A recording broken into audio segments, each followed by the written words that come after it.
اب جبکہ ہم سال 1405 کی دہلیز پر ہیں، ہمیں چند امور کا سامنا ہے۔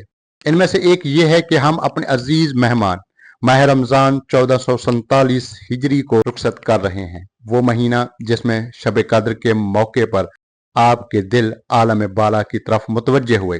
آپ نے خداوند رحیم کو پکارا اور اس نے اپنی رحمت آپ کی طرف متوجہ فرمائی۔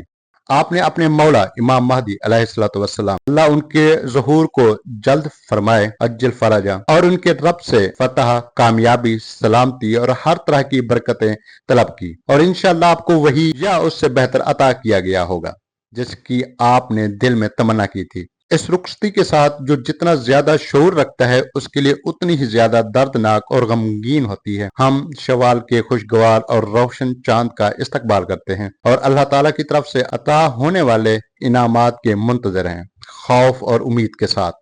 مجھے امید ہے کہ آپ عزیز قوم کی دن رات کی باخلاص عبادت اور یوم قدس کی عظیم داستان کے بعد اللہ تعالیٰ ہمارے ساتھ ہمیشہ اپنی سخاوت، بردباری، مغفرت اور عظیم فضل کا معاملہ فرمائے گا جس کے ہم عادی ہو چکے ہیں۔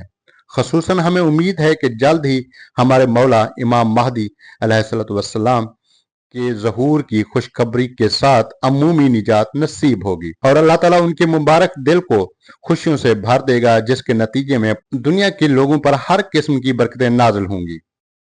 میں ہوں آپ کا ہوسٹ علی جون۔ اس ویڈیو کے باقی حصے آیت اللہ سید مجتبیٰ خامنہئی کے پیغامات اور ایران جنگ پر حقائق پر مبنی ہمارے تجزیے کو سننے کے لیے ڈسکرپشن ضرور دیکھیں۔ سب سے اہم بات، ہمارے چینل کو سبسکرائب اور شیئر ضرور کریں۔ شکریہ۔